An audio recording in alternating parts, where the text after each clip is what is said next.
Experience the new look of the Inquirer Sports, where fans can read, watch, and listen to their favorite reporters and columnists. Go to theinquirer.com/sports. We'll talk actual football, not just curses, with our man Jeff McLane. Jeffrey, good morning, man. How you doing?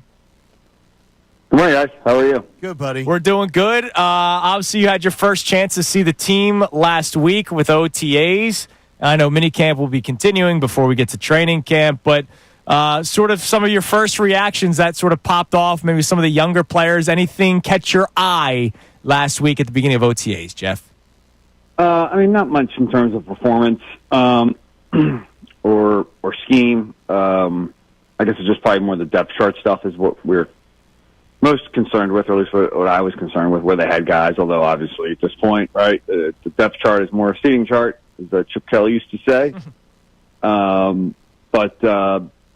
Safety, they had, Andrew Makuba and Sidney Brown kind of at that spot. Reed Blankenship wasn't at OTA'S. He had a medical issue. He'll be fine. But, hard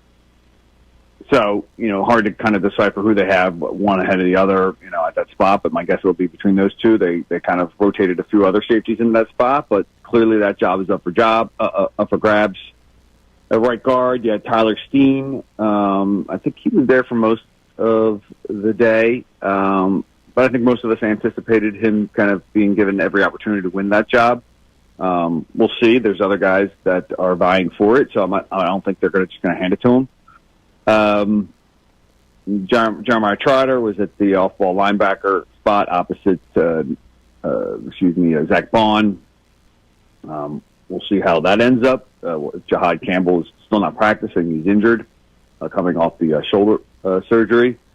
I guess those are. And then outside cornerback was the other one that I think there was some intrigue, and it seemed like Adoree Jackson, took most of the reps with the first team. Keely Ringo worked in there as well, and then we actually saw Cooper DeJean outside and base personnel outside cornerback. I think, at some point that's where he's going to end up. I don't know if he's going to end up there full time. I imagine if he does end up there in base starting, quote unquote, he'll move back into the slot and nickel. But look, this is your second round pick. Obviously, he played well as a rookie. They expect a lot out of him, and when you have one of your better players, we have a guy of his caliber, you want him on the field as much as possible. So my guess is that at some point we'll see Cooper DeJean out there full time. Jeff, should it concern fans that, obviously all the exit of the veterans should concern fans a bit, but they're going to ask a lot of guys to have sort of years that they've never had in the NFL as far as production. And they're going to ask them to play really, really big roles that they've never had in the NFL before. You think on the defensive side? Yeah. Yeah, there's several of those guys, right? They invested in them in the draft, and at some point they're just going to have to step up and perform. And if not, they have gone out and gotten veterans to kind of offset what maybe those younger guys potentially could lack, right? Adoree Jackson would be the guy at cornerback, although, right now it could be him end up starting there, right? At safety, I'd imagine they'll probably bring someone else in there, but Tristan McCollum's played a fair amount. I don't think that's the guy that's the answer, but I think, they'd be a little concerned about the lack of experience at safety. Tyler Steen has started at guard before. Has he been a regular starter? No. If we're going over to the offensive side of the ball, because that's the lone spot really that there's any competition at. But you're going to get that around the league. That's typically going to happen with almost every team. You're going to have some positions where you're just going to have to, you're wishing and hoping a little bit. And the Eagles certainly have that, and they had it a little bit last year heading into the season as well. Last week, you reported that there was a mutual agreement between Bryce Huff and the Eagles for him not to show up to OTA'S. And then Great reporting, by the way. And credit to you. And then a few days later, he gets traded to the San Francisco 49ers. What went into the mutual agreement for him to not come to OTA'S last week? And they said, you're not going to be on the team next year, and we're looking to trade you, and we're going to try and find a better spot for you. And because you're not going to play here, or you're not, even if we keep you, you're not going to play at all. And Bryce Huff wants to play, and he wants to play in a scheme that he thinks plays to his skill set. And I think that's essentially what went down. So stay away from from OTA'S as we work on a deal to get you in a good spot, and quite frankly, it's probably a best spot for him because he's going to go play for Robert Salah, who he played with and thrived under with the New York Jets, a scheme that he thrived in as kind of just like, situational edge rusher on pass downs. That's what he's going to be with San Francisco. And here, with the Eagles, they signed him to do more. And it just, look, the scheme is different. It didn't work out.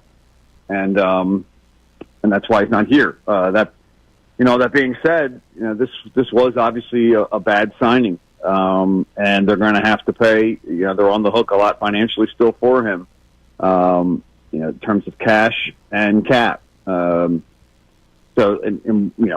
probably was remiss with not really mentioning the edge rusher position when we spoke earlier about position battles, et cetera. Yeah, Nolan Smith is going to be starting at one spot and had a nice really good second season. Really took a next step forward.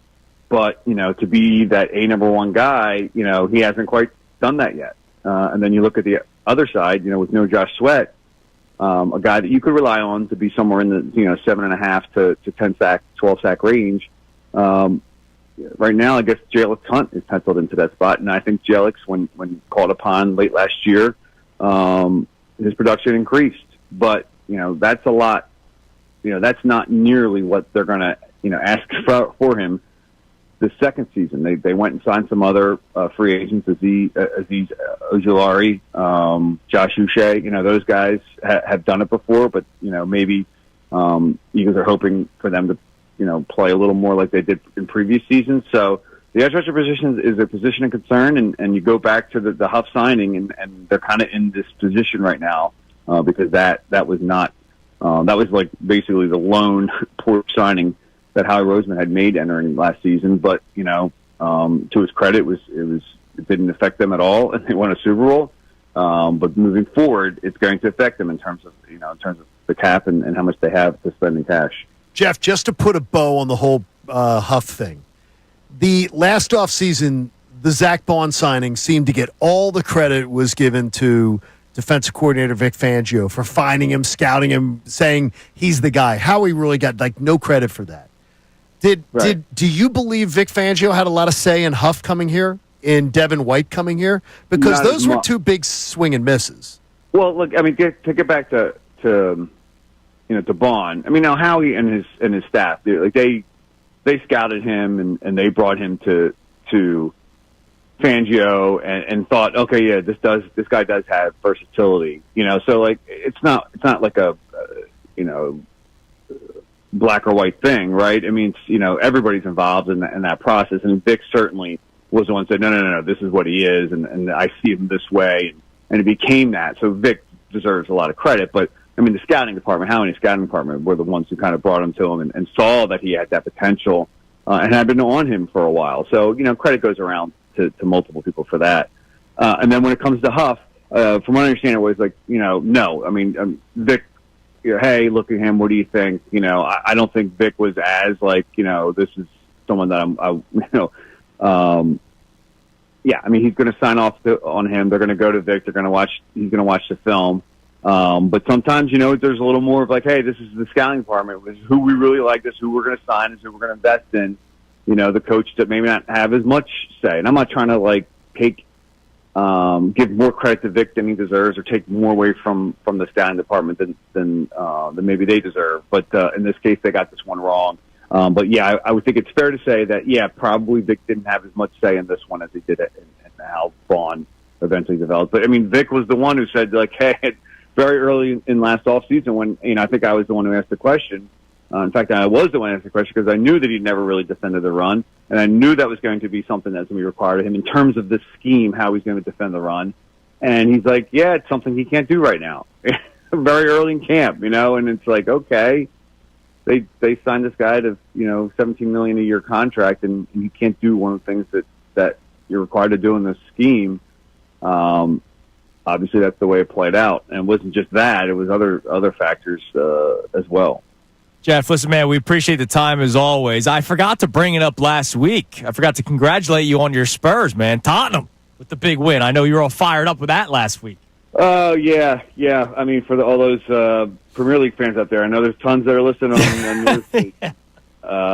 Yeah, they won. They finally won a trophy, first time in 17 years. It's not maybe like one of the top tier ones, but it gets in the Champions League for anybody who knows, obviously, the meaning of that. Otherwise, it's been a dreadful season in the Premier League. But we somehow. Hey everybody, thanks so much for checking out the 97.5 The Fanatic YouTube channel. Thanks for watching our videos. We'd ask you to like and subscribe and check out everything we've got going on at the station. We love having you a part of the family.